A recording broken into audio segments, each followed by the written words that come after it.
So, without further ado, I am so excited to turn the microphone over to Tlingit artist Preston Singletary. Thank you so much for being here. Thank you so much for this opportunity to visit Indianapolis, my first time to Indianapolis. Indiana wants me. Lord, I can't go back there. That song is stuck in my head. I had to do that. But anyways, yes, I'm from the Tlingit tribe, which is from the southeast of Alaska. Sitka is where my family hails from on my mother's side, so I'm still matrilineally connected through we're a matrilineal society.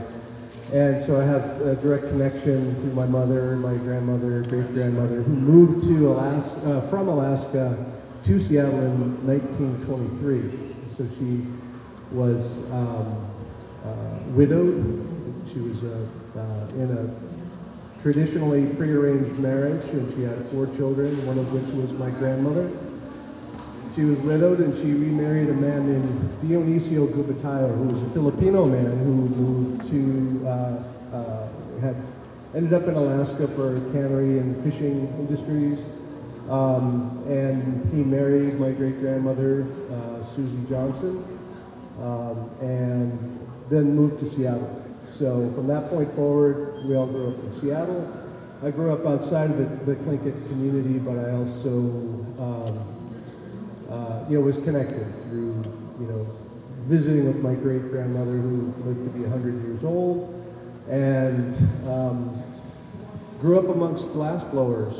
So my glassblowing tribe is in Seattle. Of course, Seattle is one of the foremost regions in the country for glassblowing, largely due to Dale Chihuly and the Pilchuck Glass School. So I fell into a glassblowing job in a factory in 1981 and was basically trained from the ground up. I started as a night watchman filling up the furnaces with glass, and then eventually I started making Christmas balls and paperweights.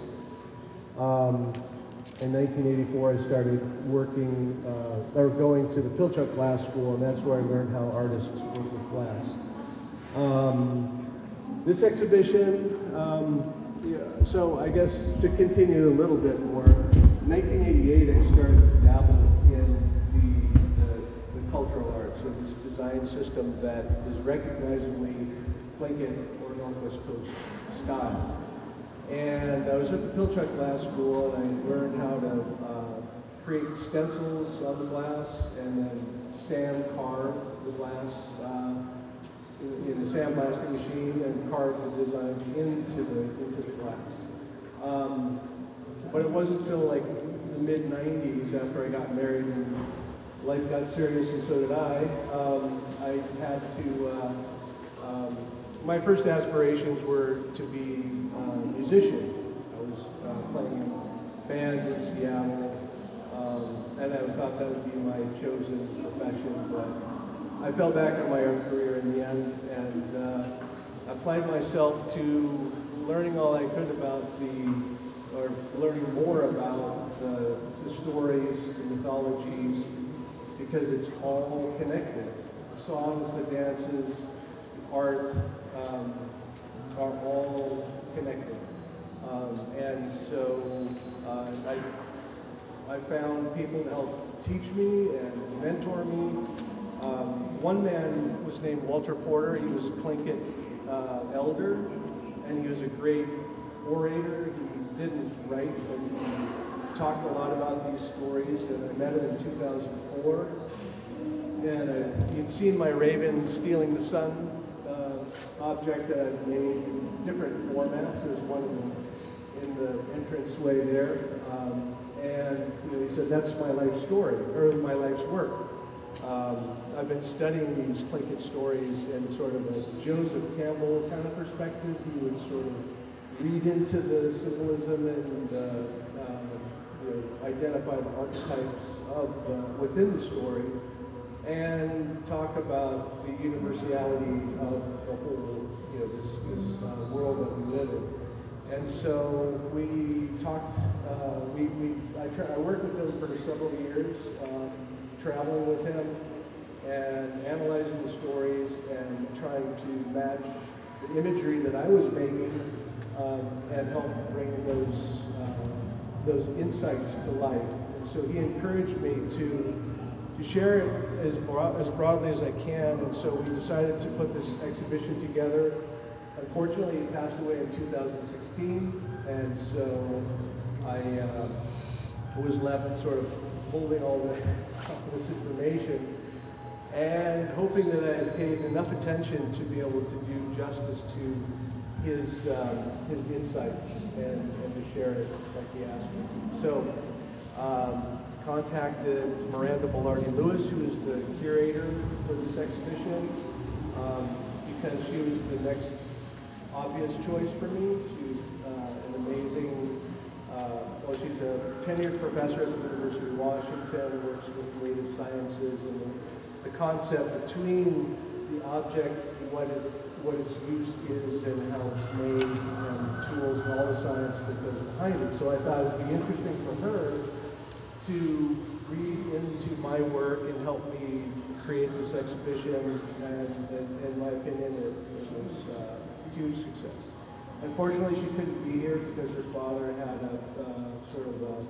a crisis the night before we were supposed to travel here. So she is with her father now, and so, which is unfortunate because, for many reasons, because I enjoy being able to, she has so many perspectives about this exhibition. Unfortunately, she's not here, so you're stuck with me. But I did create the exhibition, so I have some insight on it. So as we walk through this, so this is an old mythology that dates back hundreds, if not thousands of years. This story has been handed down, and the stories, as I mentioned, and all of the patterns. So I am actually from the Killer Whale clan, the Kagwan Townhouse group from Sitka, the Box House in Sitka, from the Eagle moiety, and that's the lineage that I carry with me. And so a lot of this is considered intellectual property owned by specific clans. But this one particular story is a little bit more in the public domain, so that's why I saw it fit. And Walter really sort of kind of entrusted me to carry on with this exhibition. So since it is so crowded, I'm going to tell a bit of the story here. I'm going to try to stage it so we can get into and we can look at some of the objects as I tell part of the story. So this is Raven in the beginning of time. He's a white bird. He's a supernatural being. He's the trickster. He can assume different forms, so he's a shapeshifter. And he's sort of like Coyote from the other parts of the country. Think of him in that context. So Raven is walking along the beach. It's the beginning of time, and he encounters the fisherman of the night. And Raven is always hungry, so he's always, like, feed me. And it's like, go on, Raven, get out of here. I've heard about this daylight. Where's the daylight? And so he is told by the fisherman of the night about this old man who lives at the head of the Nass River, and he's hoarding these objects in his clan house. And so when we walk in there, we're going to pass by the river with canoes. That's the setting for the fisherman, where he gets this information. And then directly to your left, you'll see a bust figure, which represents the old man who has these objects, and his daughter side by side. So his daughter, he learns about this. He goes to visit the old man and has to come into his clan house, and the old man won't allow him in. And so Raven formulates a plan and transforms himself into a speck of dirt. And he floats down this natural spring where the daughter collects water every morning. So because the daughter's of high, a noble family, she has attendants with her. So they are testing the purity of the water. So they take a feather and they draw it through this ladle of water, and they discover this dirt, so they cast it out. And so if you look, the next things you'll see are this ladle and a feather. And if you look at the tip of the feather is a little glass water droplet. I call it water droplet, but it's got a little piece of a little speck inside of it. So this is how Raven. His plan is foiled. He has to reformulate his plan. And so I think what I'll try to do is see if we can get inside and you can take a peek at some of these things, and then I'll continue the story inside. We'll fit you in to the best of our ability. Sound good?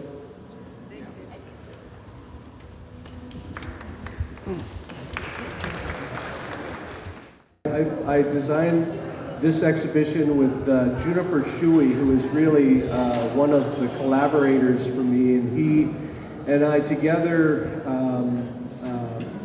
I really wanted to work with this projection, video projections, to kind of create, an atmosphere, trying to transport the viewer into another place, and and because of my musician, background, I wanted to create a soundscape, and so that's what the music that you're hearing is music compositions that I've done with different friends of mine. And then we wanted to introduce the Tlingit language, which is somewhat considered an endangered language, I guess. There's a lot of efforts to preserve the language, and they're teaching it to very young kids now, in hopes that it will endure and not disappear entirely. And so so a little bit about that. So continuing with the story, so Raven, his first plan goes sideways, and so then he decides to transform himself into a hemlock needle. And the next day, when the daughter goes to collect water, she scoops up the water and doesn't notice this hemlock needle, and she swallows it.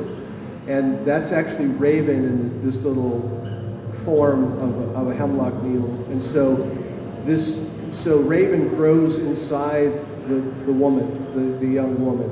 And so back over in the corner here, you can see this female figure that has Raven inside of the belly.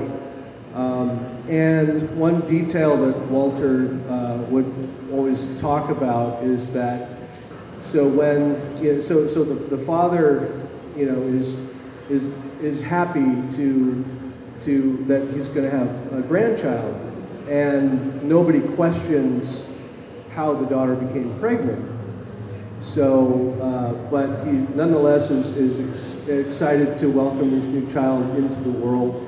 And when it comes time for her to give birth, in the old days, what they would do is they would create a little bit of a hovel where they would line it with furs, and that's where the child would be born onto these furs. And she's having a hard time giving birth, and a medicine woman comes and says, take the furs out and replace it with moss. And so once they do that, the child is born. And so Raven is born into the world as a human child. And so this little figure here is trying to animate the transformation process. So Raven is transforming into the human child, and is all of a sudden allowed into the clan house because he's a family member. So this child grows really rapidly, unusually so, and so the medicine woman looks and doesn't trust this child because he's very precocious and very mischievous and is always rooting around in the clan house because he's looking for the daylight. And even the medicine woman says, you know, he has raven's eyes, you know, she could tell. And now this next area over here is the clan house. So this is the place where, in the story, where Raven is now a family member of this house, and so you can see all the objects that are collected by the old man, these treasures that he owns. And so there are baskets, there's rattles, there's masks, there's all kinds of different objects. But what Raven is really looking for is the boxes. And so the first box that he finds, you know, he's carrying it around with him, he's playing with it, and nobody's really paying attention. But he opens up this box, and it happens to be the box with the stars. And so he takes the stars and he tosses them through the smoke hole in the clan house, where they take their place in the sky forever. So he's the old man is extremely angry with him because he's lost these objects and he can't get them back. So he scolds the child and kind of forgets about it till the Raven child then discovers the second box. And again, he's kind of being very coy, and he's, you know, playing with it and sleeping with it and eating his meals off this box. And when no one's looking, he opens up the box, and it's the moon. And he takes the moon and he tosses it up through the smoke hole in the clan house. And the second treasure that is lost to the old man.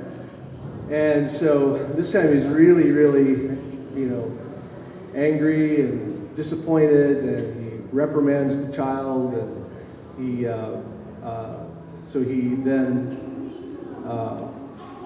soon forgets about it. But when the child finds the third box, the old man is like, oh, no way, you can't have that box.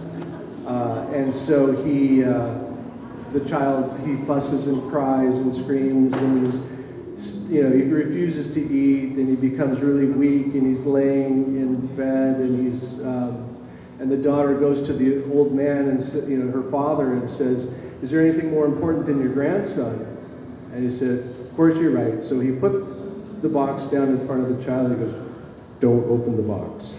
And of course, Raven at this point is tired of being in human form, and so he transforms back into a bird.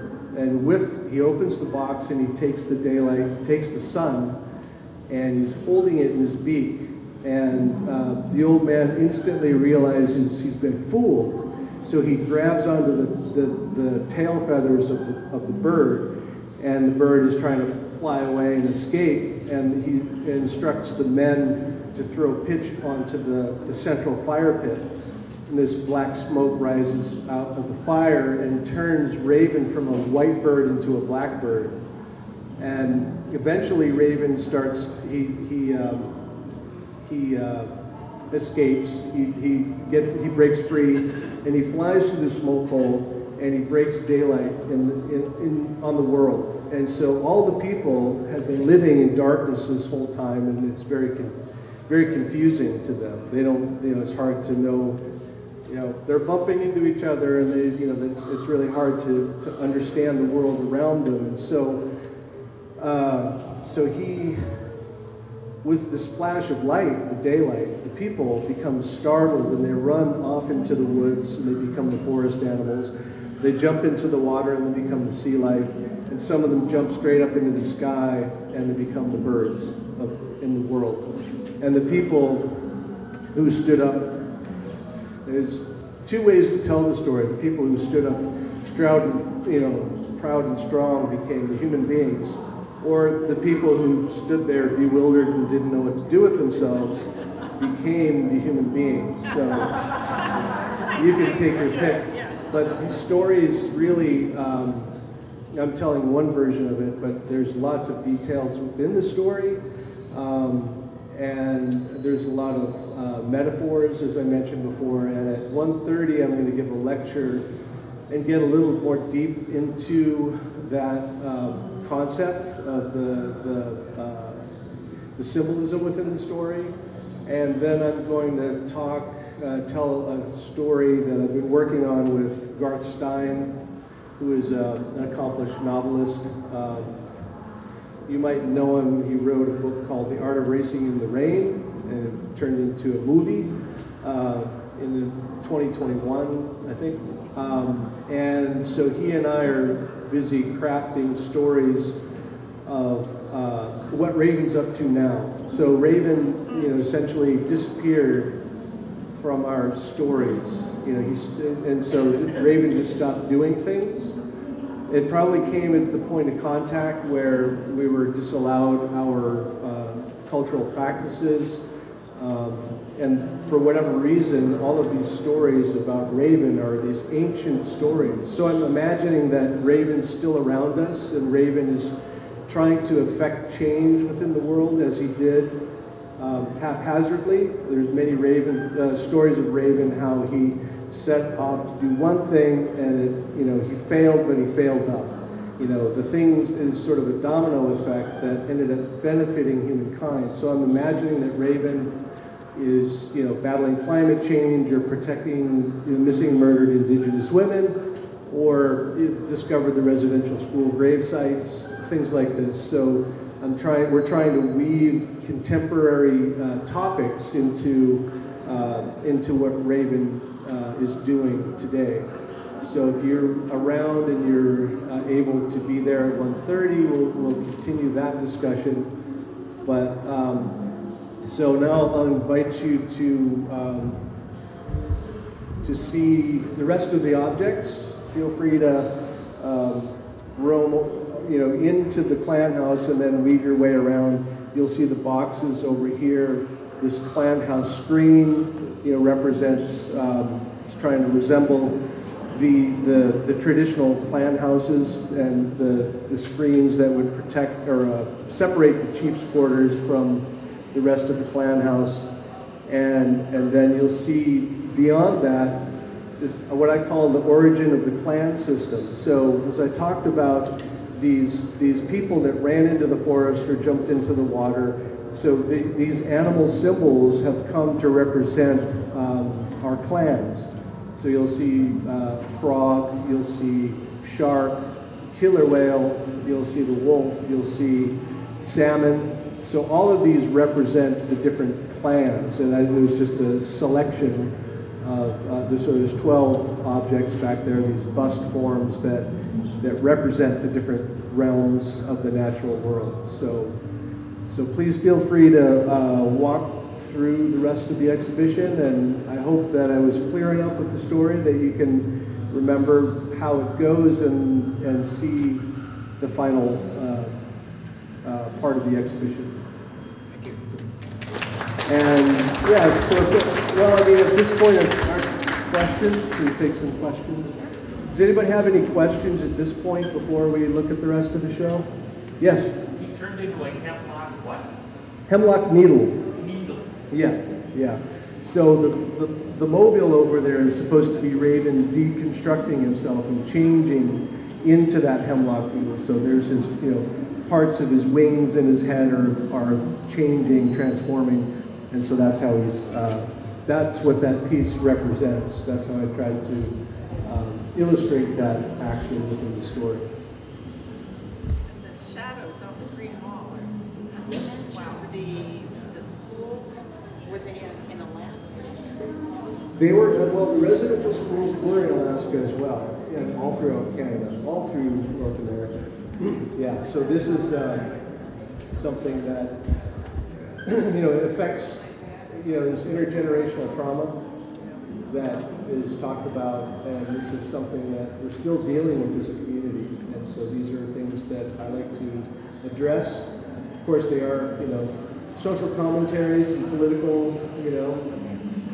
commentary, but this is where I see Raven as having uncovered these issues. What was the name of your collaborator who has passed away? Walter Porter is the name of the man that helped me understand the story. Yeah, he was from Yakutat, Alaska, Tlingit man. So he, yeah. A follow-up question. You said this story is in the public domain. The others that are intellectual property, how do tribes use those stories? Well, in my opinion, having studied with Walter and knowing a little bit about Joseph Campbell, mostly I've seen his TV, series that the what's it called, Power of Men, and so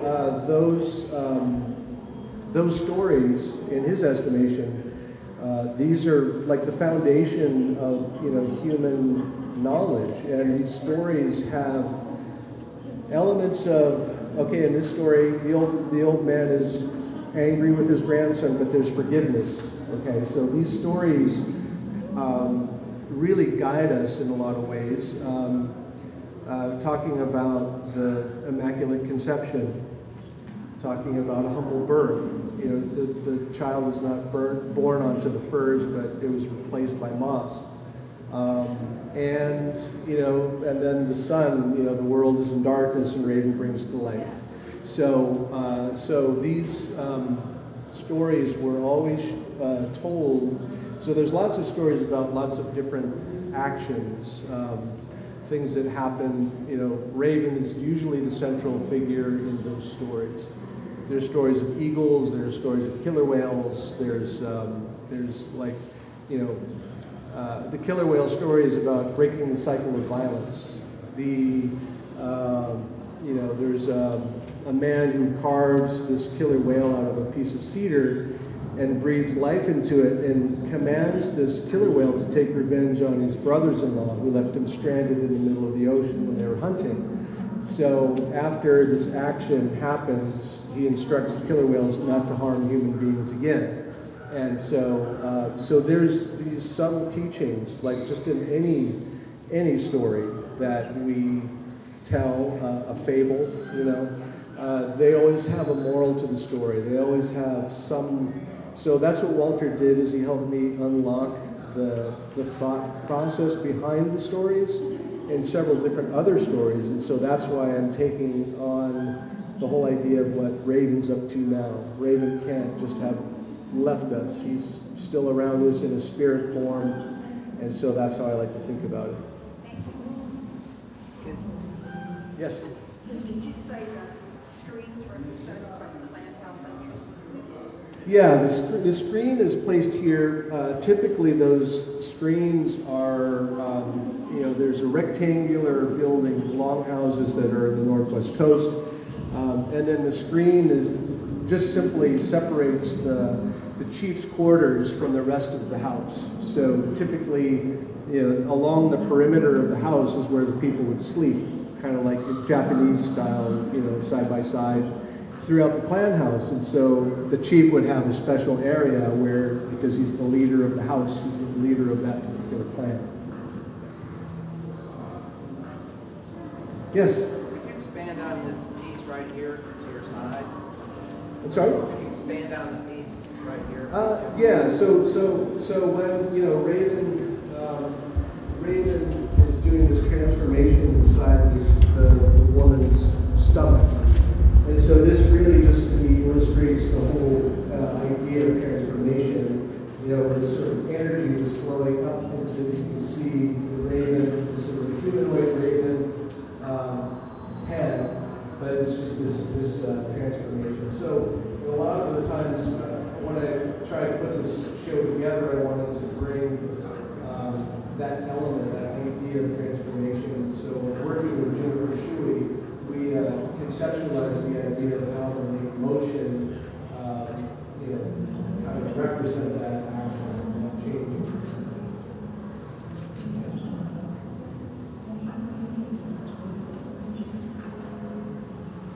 Anybody else? Oh, I have a question. Yeah. The physical size of some of your items are amazing. How do you deal with that much glass, and how do you Yeah, the question is how I make the larger forms. So these panels that represent the river, the Nass River, are kiln form pieces. So they're sheets of glass that have been fused together. You can kind of see the depth that sort of represent the water. And so those are fabricated in a kiln, called kiln forming or slumping and fusing. And then the canoe itself is basically, again, formed with sheet glass, layers of sheet glass and powder, and then water jet cut, and then slumped into a form. So it's very labor intensive to get that shape, and it's held together by a metal frame.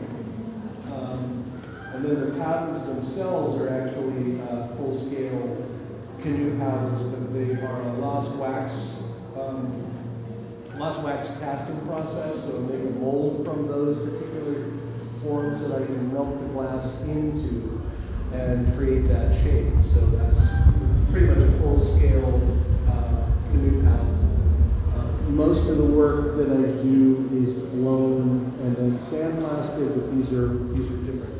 They're kiln formed and lost wax casting that's akin to bronze casting. Just like the totem that's in the front of the entrance, which is traditionally carved from a piece of wood with all the adze blades and knives, traditional knives, and so that is basically lost wax casting as well. So just on a very large scale. Is sandblasting exactly what it sounds like? Yeah. Sandblasting is, I apply a rubber stencil to the surface of the glass after it's cooled, and then I'll draw directly onto the piece, and then cut, exposing the areas and peeling the tape back and allowing me to carve in that negative space. So you can kind of see pretty clearly, like the layer of color that's been removed to expose the color underneath. It's a very straightforward process that's common in carving stone, gravestones, for instance, and that type of thing. Yes? I'm curious about the iconography in your work. One, I'm just curious, how did you learn the iconography? And then two, do you have a rule for yourself in a sense, how much do you think about the precedents for the iconography, the pieces maybe from the 19th century, early 20th century, Yeah. but then you rewrite them in some ways. So do you have rules for yourself about how you use those?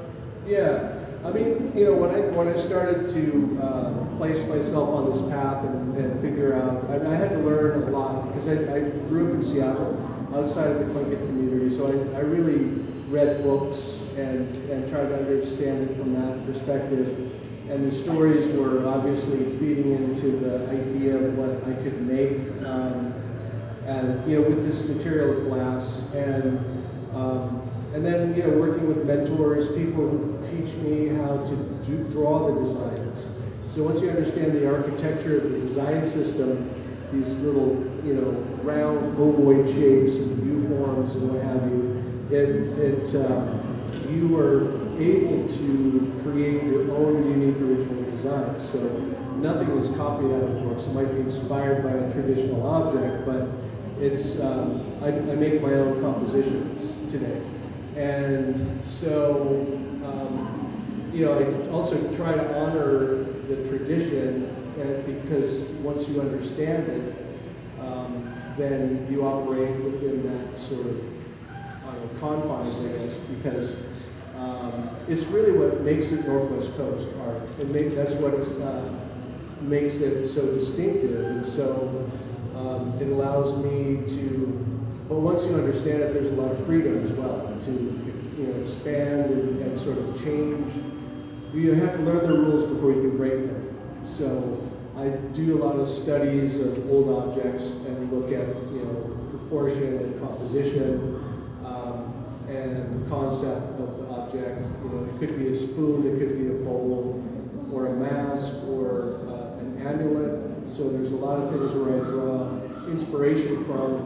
A lot of these objects over in this area are trying to represent traditional objects that were typically made in wood, or basketry. And so I did go through a big phase of trying to be abstract, take large, a small element, make it large, and then ornament it with Northwest Coast art. I called it my modernist phase.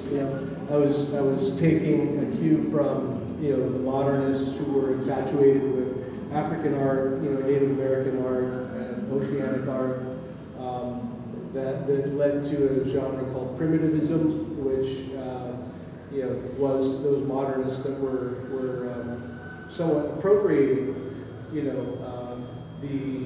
this older cultural art. It's well known that Picasso was inspired by African masks and so forth, and it just goes on and on. So that was really fascinating for me. So I decided to kind of turn the tables on the modernists, and just sort of be inspired, allow that influence to come into my work. But most of this work over here does look sort of like a traditional object, such as a dish or a hat or whatever. So you'll see that very clearly. Yes. What would you say to people in order to inspire them to create stories of their own when they don't predominantly come from a culture that relies on storytelling to share? Yeah, so that's a good question. Where would you encourage people to find their creativity? And I would just say that, every one of us is a story. Every one of us has a story. And it doesn't matter where we come from, but there is that element that makes us up who we are, to be honest. A lot of people would say, oh, you're so lucky because you have this great rich heritage to draw from. Well, it wasn't that easy, because if it was that easy, everybody would be doing it. So I had that, so that was what it worked, how it worked for me. I found this material, I connected it to my culture. That's just part of my story. I'm also Filipino as much as I am Tlingit. So technically I'm a Tlinkipino. My mother's half Filipino, half Tlingit, and so that is also part of my story. But I just really encourage people to sort of, it really does involve a lot of self-reflection.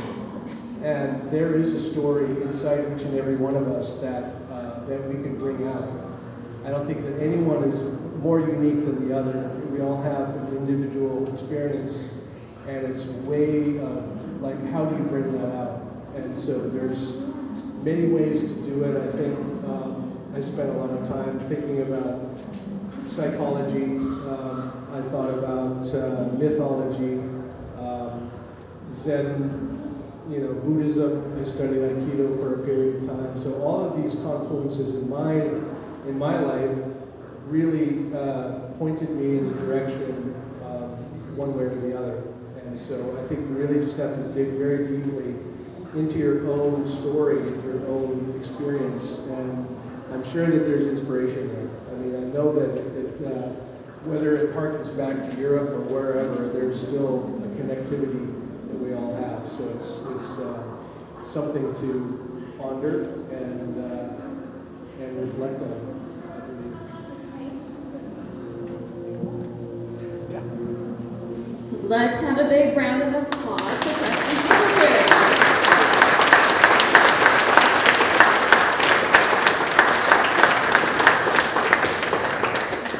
Thank you so much for being here, and I also want to acknowledge that our program this morning and the 1:30 program that Preston will be doing have been made possible through a grant from the Indiana Humanities and the National Endowment for the Humanities. Thanks to that support, we were able to bring Preston in for today's programs.